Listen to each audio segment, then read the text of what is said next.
ఇక్కడికి వచ్చిన మీడియా మిత్రులందరికీ నమస్తే.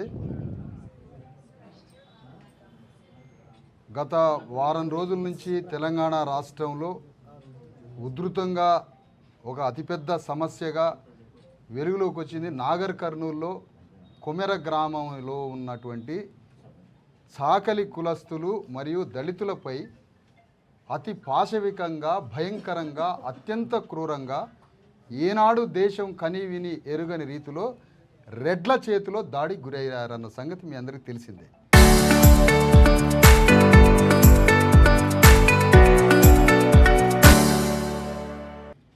దాని తర్వాత ఆ బాధితులు ఆ దాడి నుంచి పాపను తనితే ఆ పాపను తీసుకొని బాధితులంతా ఒక రోజున తర్వాత పోలీస్ స్టేషన్కి రావడం, ఆ పోలీస్ స్టేషన్లో ఎలాంటి న్యాయం జరగకపోవడం, కనీసం వాళ్ళ రిప్రజెంటేషన్ కూడా తీసుకోకపోవడం, ఆ పరిస్థితిలో ఉన్న తర్వాత దెబ్బలు తగిన వాళ్ళంతా వైద్యం చేయించుకుంటున్నటువంటి క్రమంలో చివరికి పాప చనిపోవడం, ఆ తర్వాత ఆ కుటుంబం ఏ గత్యంతరం లేని పరిస్థితుల్లో ఒక పెద్ద ధర్నాకి అక్కడ బయలుదేరడం జరిగింది నాగర్ కర్నూలు. అంటే ఒక బ్రీఫ్గా ఒక లైన్ చెప్పి విషయాల్లోకి వెళ్తాను. ఆ 4 రోజుల నిరంతర ధర్నా తర్వాత ఆ ధర్నాలో కూడా పోలీసులు సంపూర్ణంగా అంగీకరించి కేసులు పెట్టలేకపోవడం అనే దుస్థితిలో నుంచి ఈ నాగర్ కర్నూలు బాధితుల్ని హైదరాబాద్కు తీసుకొని రావడం జరిగింది డీజీపీ గారిని కలవడం కోసం. అంటే ఈ ప్రెస్ మీటు ఇక్కడ ముఖ్య ఉద్దేశం నాగర్ కర్నూలు బాధిత వర్గమైనటువంటి కొమెర గ్రామస్తులైనటువంటి వారిని నాగర్ కర్నూలు నుంచి హైదరాబాదుకు తీసుకొని వచ్చాము రాత్రి. ఈరోజు ప్రెస్ మీట్లో మీకు విషయాలు చెప్పి డీజీపీ గారిని కలవడానికి ఈరోజు ఈ ప్రెస్ మీట్ అరేంజ్ చేయడం అని చెప్తూ, ఈ ప్రెస్ మీట్లో పాల్గొంటున్నటువంటి రాజ్యసభ సభ్యులు, జాతీయ బీసీ సంఘం అధ్యక్షులు ఆర్ కృష్ణయ్య గారికి, మరి నేషనల్ బీసీ కమిషన్ చైర్మన్, మాజీ ఉమ్మడి ఆంధ్రప్రదేశ్ న్యాయమూర్తి జస్టిస్ ఈశ్వరయ్య గారికి, మరియు ఈ సమావేశంలో పాల్గొంటున్నటువంటి స్కైలాబ్ బాబు గారికి, ఆశయ గారికి, గోపి పైలా అన్నగారికి, ఇంకా అనేక మంది ఈ సంఘాలు, రజక సంఘం, రజక వృత్తిదారుల సంఘాలు, రాష్ట్ర వ్యాప్తంగా వచ్చినటువంటి రజక వృత్తిదారుల సంఘాలు, కులవేక్ష పోరాట కమిటీ, మన స్కైలాబ్ బాబు, ఇట్లా ఈ సమావేశంలో బీసీఎస్సీ ఎస్టీ జేఏసీ నాయకులు, రాఘవేంద్ర ముదిరాజు గారు, ఇంకా నాగర్ కర్నూలు, వనపర్తి, అనేక రకాలుగా అనేక ప్రాంతాల నుంచి వచ్చినటువంటి నాయకులందరికీ మరి వారందరినీ నమస్కారం తెలియజేస్తూ, మరి ఈ కార్యక్రమంలో ప్రధాన ఉద్దేశం మీకు వివరించాలని. అది ఏమిటంటే, ఆ బాధిత వర్గం ఎప్పుడైతే నాగర్ కర్నూలు పోలీస్ స్టేషన్కి వెళ్ళి ఆ పోలీస్ స్టేషన్లో వీళ్ళ విజ్ఞాపన రిప్రజెంటేషన్ కూడా, అయ్యా మా పరిస్థితి ఇది, ఇంత దారుణంగా కొట్టారని చెప్పినా ఆ చెప్పిన విషయాన్ని ఏమాత్రం పట్టించుకోకుండా, అక్కడ వాళ్ళ కాగితం కూడా తీసుకోకుండా ఉల్టా వీళ్ళ మీదనే కేసు పెట్టారు. ఎందుకు? ఎవరైతే దాడి చేసిండ్రో ఆ రెడ్లు వాళ్ళే తల మీద గుద్దుకొని గాయపరుచుకొని ఒక చిన్న డ్యామేజ్ చేసుకొని వీళ్ళ మీద కేసు పెట్టిన ఉల్టా పరిస్థితిలో నుంచి వీళ్ళ కాగితమే తీసుకోకుండా వీళ్ళు ఒక పక్కన హాస్పిటల్లో పోయి వైద్యం చేయించుకుంటూ, ఈ క్రమంలో పాప, ఒక పసిపాప, 2 నెలల పాప, ఈ 2 నెలల పాప పాలు తాగడం లేదు. ఎందుకు పాలు తాగట్లేదంటే జ్వరం వచ్చింది. జ్వరం వచ్చి పాలు తాగకుండా ఒక 48 గంటలు వైద్యం చేయించుకుంటున్న క్రమంలో పాప చనిపోయింది. అంటే దీని అంతటికీ కారణం ఆ కొమెర గ్రామంలో జరిగినటువంటి దాడికి మూల కారణం అక్కడ ఉన్నటువంటి చాకలి కులస్తులైనటువంటి మరి చంద్రకళ, ఆమె కోడలు మౌనిక, ఆ మౌనికకు ఒక పసిబిడ్డ, ఆ తర్వాత కొడుకు గణేషు, కూతురు కీర్తి, వీళ్ళందరూ కలిసి శివరాత్రి తర్వాత 2 రోజుల తర్వాత, శివరాత్రి తర్వాత దైవ దర్శనానికని వెళ్ళిండ్రు గుడికి.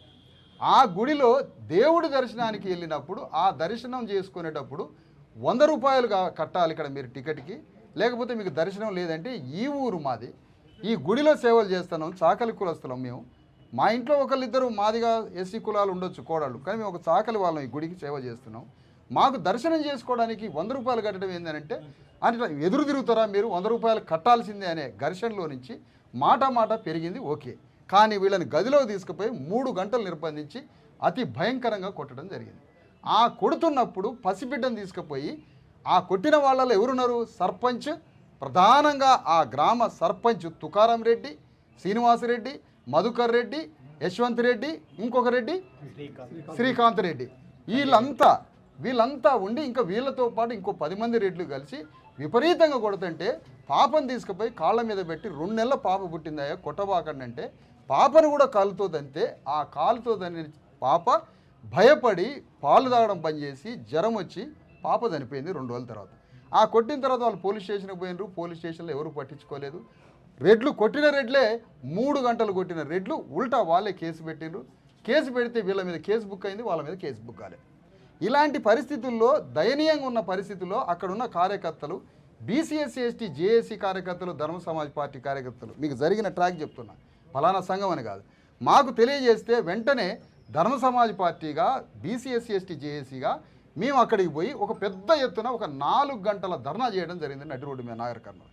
అప్పుడు డిఎస్పీ అక్కడికి వచ్చి మీరు పోలీస్ స్టేషన్కి రండి, మళ్ళీ కొత్తగా కేసు కడతాం, అంత రికార్డు చేస్తాం అని ఎంత చెప్పినా మేము నమ్మలే. అయినా కూడా ధర్నా కొనసాగుతూనే ఉంది నాగర్ కర్నూలులో. ఎన్నో కిలోమీటర్ల ధర్నా మొత్తం ఆగిపోయింది. అది దాదాపు అర్ధరాత్రి 12 గంటల దాకా ధర్నా కొనసాగితే ఎస్పీ మాట్లాడాడు, మీరు ముందు పోలీస్ స్టేషన్ పోయి కాగితం ఇవ్వండి, కొత్తగా రికార్డు చేయండి అన్నాడు. కొత్తగా రికార్డు చేయడానికి తీసుకుపోయినాం, బాధితుల్ని కుటుంబ సభ్యులను తీసుకుపోయి కూర్చోబెట్టినాం.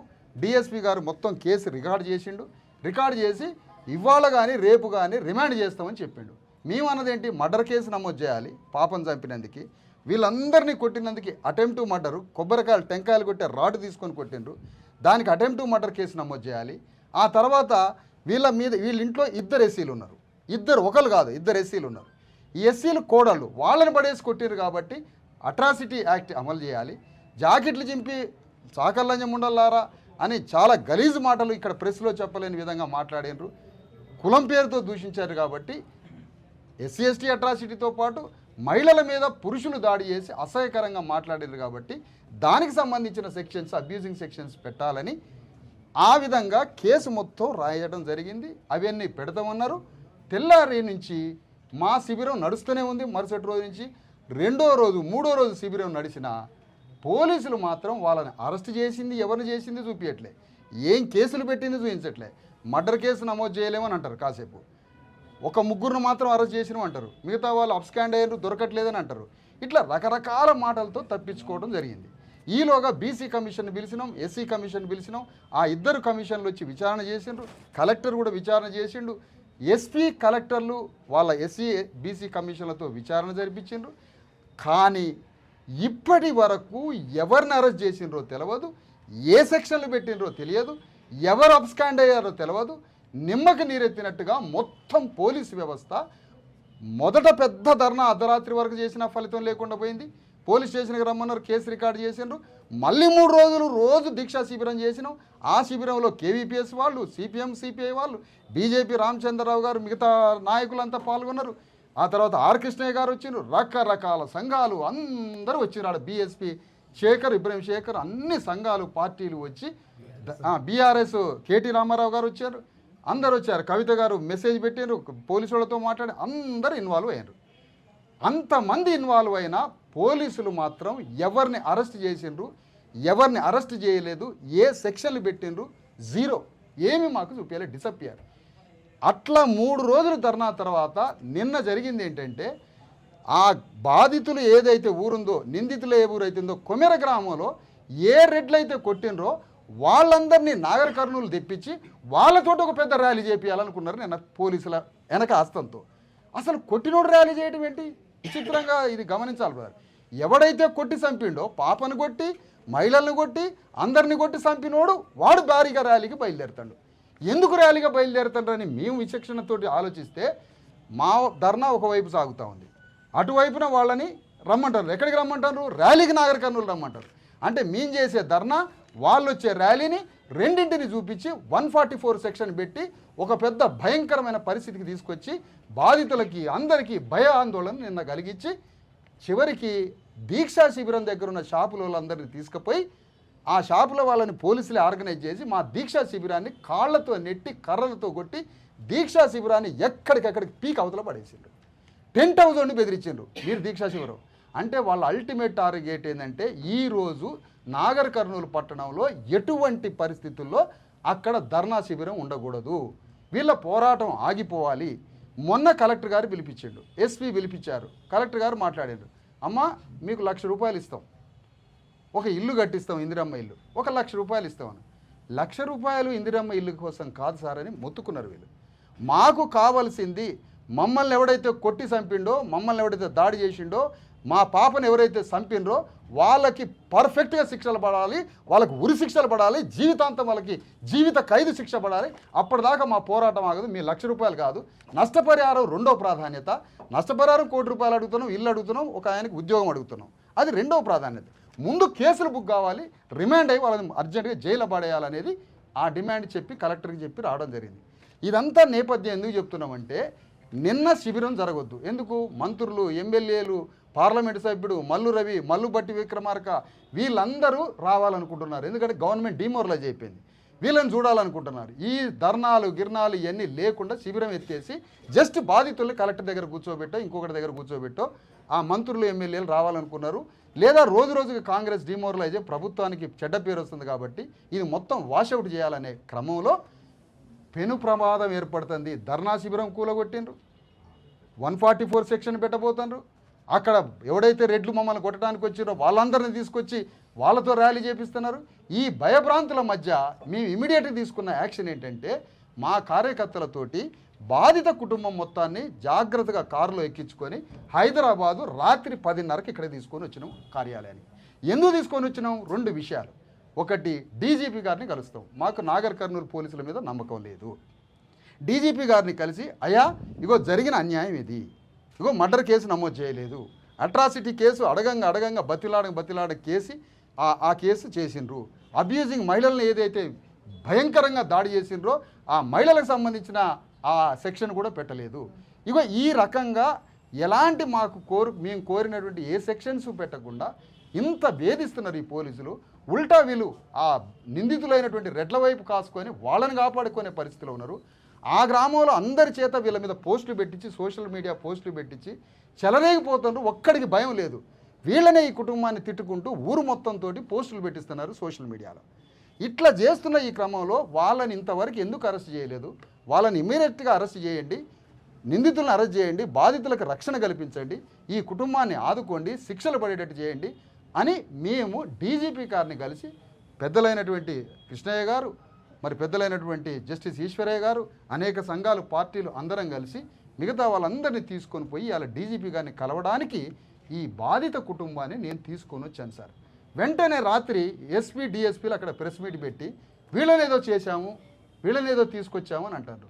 ఎక్కడికి తీసుకురాలే, ఏ కిడ్నాపులు జరగలేదు, అలాంటి పదాలు మాట్లాడద్దు, అక్కడ మాకు భద్రత లేదు, మీ పోలీస్ కంట్రోల్లో ఏమి లేరు, బాధిత వర్గం మీ పోలీసుల కంట్రోల్ లేరు, ఇంకా మీ వల్ల ఇబ్బందులు పడుతున్నారు, అక్కడ రక్షణ లేదు. రాష్ట్రంలో పోలీసు అధిపతి డీజీపీ గారు, కింద పోలీసు దగ్గర అన్యాయం జరిగినప్పుడు పై అధికారిని కలుస్తాం 100%. డీజీపీ గారికి మా గోడంతా, మా బాధ, మా దుఃఖం, మా సమస్య, మా కుటుంబాల మీద, రాష్ట్రంలో ఈరోజు షెడ్యూల్ క్యాస్టు బీసీల మీద జరుగుతున్న అత్యంత క్రూరమైన దాడుల్ని, ఫలానా 1-2 సామాజిక వర్గాలు చేస్తున్న దాడుల్ని డీజీపీ గారికి వివరిస్తాం. ప్రధానంగా ఈ కుటుంబానికి జరిగిన అన్యాయం మొత్తం డీజీపీ గారికి వివరించి ఏం న్యాయం చేస్తారో అడుగుతాం. వారు సంపూర్ణంగా న్యాయం చేస్తే సంతోషం, న్యాయం చేయకపోతే మా శిబిరం, ధర్నా, నిరసన హైదరాబాద్లో జరుగుతుందా లేకపోతే నాగర్ కర్నూలులోనే కొనసాగిస్తామా అనేది మళ్ళీ మేము ప్రకటిస్తాం. ఈరోజు డీజీపీ గారిని కలవటానికి, డీజీపీ గారిని మా బాధను వెళ్ళబుచ్చుకోవడానికి బయలుదేరుతున్నామని మీ ప్రెస్ ముందు తెలియజేస్తున్నాము. పెద్దలు ఆర్ కృష్ణయ్య గారు, కృష్ణయ్య గారు మాట్లాడారు. సార్, ఒక విషయం సార్, ఇప్పుడు నాగర్ కర్నూలులో మరి బాధితుల పట్ల ఎవరైతే దురుసుగా ప్రవర్తించారో వాళ్ళను అదుపులోకి తీసుకోకపోవడానికి కారణం ఏమై ఉంటుంది అనుకుంటున్నారు? ఏమై ఉంటుందమ్మా? ఈ రాజ్యం ఎవరిది? రెడ్ల రాజ్యం. ఈ రాజ్యంలో ఎవరు?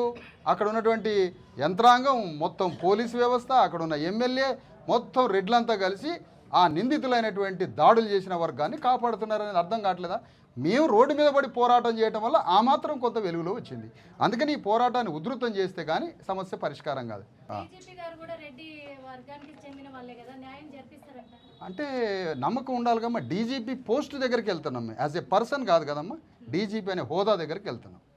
షాప్ వాళ్ళేనా లేకపోతే పోలీసులు వాళ్ళు ఎవరైనా? చెప్పాను ఇందాక, షాప్ వాళ్ళని ఆర్గనైజ్ చేసి, అప్పటిదాకా సహకరించిన షాప్స్ వాళ్ళని పోలీసులు ఆర్గనైజ్ చేసి ఆ షాప్ వాళ్ళని మా మీదకి తోలడం, టెంట్ తీసేయాలని. తర్వాత వాళ్ళే వచ్చి ఇక మొత్తం టెంట్లు బీక అవతల పడేసిండ్రు. అక్కడ టెంటు లేదు, ఆ ఉల్టా ఎవరైతే నిందితులు ఉన్నారో వాళ్ళతోటి ర్యాలీ పెట్టించిండ్రు. అంటే కొట్టిన రెట్లు ర్యాలీ చేస్తారట. ఎంత విచిత్రంగా ఉందన్న, వీళ్ళని కొట్టి చంపిన రెట్లు నిందితుడే వచ్చి ర్యాలీ చేస్తాడా? అంతే, నిందితుడు వచ్చి ర్యాలీ చేస్తాడు, అక్కడేమో టెంట్ ఉండదు. మేము ఎక్కడికి పోవాలి అప్పుడు? మేము ఆడధర్నా చేయాలి అంటే ప్రొటెస్ట్ చేయడానికి, నిరసన చేసే హక్కు కూడా లేకుండా పోయింది. బాధితులకు ఏమైనా జరిగితే మీరే బాధ్యత వహించాలని డిఎస్పీ చెప్తారు. ఎప్పుడు అన్నాడు ఆ మాట? వీళ్ళని తీసుకొచ్చేటప్పుడు, నేను విశారదను వీళ్ళని తీసుకొని వచ్చిండు, ఏదైనా ఉంటే బాధ్యత విశారదందే అన్నాడు. ఆ ప్రయాణం చేసేంతవరకు నాదే బాధ్యత. ఇక్కడ వరకు జాగ్రత్తగా తీసుకొచ్చిన ఈ కుటుంబాన్ని ఇప్పుడు డీజీపీ దగ్గర తీసుకుపోతున్నా. మీ యొక్క భద్రత వీళ్ళ కుటుంబానికి కావాలి అని ఇప్పుడు నేను డీజీపీని అడగడానికి పోతున్నా. ఇక్కడ వరకు నాదే బాధ్యత. ఇప్పుడు నేను డీజీపీ దగ్గర పోతున్నా. వీళ్ళకి బెదిరింపులు, దాడులు, దౌర్జన్యాలు, కొట్టిన తర్వాత కేసు పెట్టిన తర్వాత కూడా దాడులు, బెదిరింపులు ఉంటాయి. ఎక్కడైనా ప్రొటెక్షన్ ఉంటుంది కానీ. అందుకని అక్కడికి పోతున్నాం ఇప్పుడు డీజీపీ దగ్గరికి. అయ్యా మీరు భద్రత ఇవ్వండి, ఇద్దరు కానిస్టేబుల్లో ఇచ్చి వీళ్ళు ఎడిపోయినా కూడా మీరు వీళ్ళకి భద్రత కల్పియండి. ముందు అర్జెంటుగా వీళ్ళ మీద కేసు పెట్టిన కేసు, ఉల్టా పెట్టిన కేసు ఇమీడియట్గా తీసిపారేయాలి. ఉల్టా పెట్టిన కేసు అసలు ఆ కేసు ఎందుకు పెట్టారు? ఎంత ధైర్యం దమ్ముంటే ఆ కేసు పెట్టాలి? పోలీసు వాళ్ళు బాధితులు కన్నీటి పర్యంతో బిడ్డను చంపుకున్న వాళ్ళ మీద పోలీసులు కేసు పెడతారా? ఇది ఎక్కడ అన్యాయం? అందుకని ఈ సందర్భంగా మరీ ముఖ్యంగా ఒక మాట చెప్తున్నాం. మల్లు రవి, మల్లు బట్టి విక్రమార్క ఇద్దరిని దళితుల్ని కాపాడమని అంబేద్కర్ రిజర్వేషన్ సీట్లు ఇస్తే పోటీ చేసి గెలిచారు. సైలెంట్గా వచ్చి ఇద్దరు అన్నదమ్ములు తెలంగాణలో ఉన్నటువంటి అసలైనటువంటి ఓట్లను దోచుకొని ఇద్దరు ఎమ్మెల్యే, ఎంపీలు అయినారు. ఒక ఆయన మంత్రి, డిప్యూటీ మంత్రి. మనం ముఖ్యమంత్రి రేవంత్ రెడ్డి మీద ఫోకస్ చేస్తున్నాం. ఆయన 100% బాధ్యుడు. కానీ ఉప ముఖ్యమంత్రి దళితుడై ఉండి ఇంత భయంకరమైన దాడులు జరుగుతుంటే మౌనంగా ఉన్నాడు. ఎంత నేరస్తుడితనం! నీ ఇంట్లో పెళ్ళి, వీళ్ళ ఇంట్లో సావు. ఇప్పుడు ఏం చేస్తావు చెప్పు? పార్లమెంటులో మాదిగల ఎస్సీల యొక్క ఘోషని, బాధని, కష్టాలని, కన్నీళ్ళని పార్లమెంటులో చెప్పాలని ఒక నియోజకవర్గాన్ని అంబేద్కర్ రాజ్యాంగం ద్వారా మల్లు రవికి కేటాయించాడు. మల్లు రవి ఏం చేస్తాడు మరి? ఇక్కడ బాధితులు చూడటానికి వచ్చిండు మల్లు రవి, మల్లు బట్టి విక్రమార్కని ఈ సందర్భంగా చెప్తున్నాం. ముందు క్షమాపణ చెప్పండి. ఈ రోజు వరకు బాధితులను చూడలేకపోయామని క్షమాపణ చెప్పండి. పక్కనే ఉన్నటువంటి షాద్నగర్ ఎమ్మెల్యే ఎవరన్నా? శంకర్, ఈర్లపల్లి శంకర్. కులానికి ఒక చాకలి రజక నీ రక్త బంధువుల్ని పడేసి కొట్టారు, చంపారు నీ రక్త బంధువుల్ని. నువ్వు ఎమ్మెల్యే అయింది ఏ విధంగా వెళ్ళావు? ఒక బీసీగా, ఒక చాకలిగా అసెంబ్లీలో పోయినావు. వీళ్ళకి సహాయం చేసి చరితార్థుడు అవుతావా, చరిత్రహీనుడు అవుతావా తెలుసుకోవాలి శంకర్. అందుకనే ఎమ్మెల్యే శంకరు, మంత్రులు, ఎస్సీ మంత్రులు, ఎస్సీ ఎమ్మెల్యేలు ఈ బాధితుల్ని మీరు సుఖంగా మీరు అంత దూరం రాలేరు కాబట్టి, నాగర్ కర్నూలు హైదరాబాదులోనే బాధితులు ఉన్నారు కాబట్టి ఎస్సీ ఎమ్మెల్యేలు, ఎస్సీ మంత్రులు, బలహీన వర్గాల మంత్రులు, ఎమ్మెల్యేలు ఉన్నారు. బీసీ ఎమ్మెల్యేలు, మంత్రులు ఉన్నారు. ఎస్సీ ఎమ్మెల్యేలు, మంత్రులు ఉన్నారు. మీరు నాగర్ కర్నూలు దాకా చెమటలు పడి ఆడొస్తారో కానీ కుటుంబం ఏండే ఉంది కాబట్టి వీళ్ళని బలకరించి వీళ్ళకి కొద్దిగా ధైర్యం చెప్పి వీళ్ళ మంచి చెడు చూడటానికి రమ్మని కోరుతున్నాం. వీళ్ళకి న్యాయం చేయడంలో, పోరాటంలో భాగస్వాములుగా మాట్లాడినాం. రాజస్థాన్లో దళితుల మీద దాడి జరిగితే ఎమ్మెల్యేలు, మంత్రులు ఒక సందర్భంలో రాజీనామా చేసి పారేసిండ్రు. ఒక సందర్భం బతికేందుకు ఈ పార్టీలో ఉండి మా వర్గాల మీద దాడులు చేస్తారని రాజీనామా చేసి పారేసారు. ఆ ధైర్యం ఉందా మీకు? ఆ ధైర్యం లేదు. కనీసం పలకరియడానికి వచ్చిండ్రా? లేదు. అందుకని ఈ సందర్భంగా అంటున్నాం, రెడ్లు ఎంత నేరస్తులో వీళ్ళని కొట్టడంలో, ఓపెన్గా చెప్తున్నా ఈ మాట, రెడ్లు ఎంత నేరస్తులో వీళ్ళని కొట్టడంలో ఈ బాధిత వర్గాలైనటువంటి ఎస్సీ బీసీలు కూడా అంతే నేరస్తులు. ఎందుకు? మీరు మౌనంగా ఉండబట్టే ఈ దాడులు జరుగుతున్నాయి. మీరు రక్షించే చర్యలు మీ నుంచి ఎలాంటి లేవు కాబట్టి వీళ్ళ మీద దాడులు జరుగుతున్నాయి. అందుకని ఈ సందర్భంగా ఎస్సీ మంత్రులు, ఎస్సీ ఎమ్మెల్యేలు, బీసీ మంత్రులు, బీసీ ఎమ్మెల్యేలు వీళ్ళ పోరాటంలో పాల్గొని వీళ్ళని రక్షించి నిందితుల మీద కేసులు బుక్ చేసే దాంట్లో ఇన్వాల్వ్ అవుతారా, మీరు రాజీనామా చేస్తారా? ఒకటే క్వశ్చన్. లేదంటే మంత్రులు, ఎమ్మెల్యేల ఇండ్ల చుట్టూ ముట్టడి చేస్తాం, వాళ్ళని ఘోరావ చేస్తాం, ముఖ్యమంత్రిని నిలదీస్తాం, రాజ్యాన్ని నిలదీస్తాం. ఇప్పుడు డీజీపీ దగ్గరికి పోతున్నాం, అక్కడ విన్నవిస్తాం. ఇప్పుడు అదే 132కి అయితే రండి అని అంటారు, కానీ ఇంకా మాకు కొంతమంది రావాలి, వీళ్ళని తీసుకొని పోవాలి. చరిత్ర సృష్టించినోడు ఇప్పుడు ఆ చరిత్రని తిరగరాయబోతున్నాడు. అబద్ధాల గోడల్ని బద్దలు కొట్టి నిజాలను రాగా మీ ముందుంచబోతున్నాడు.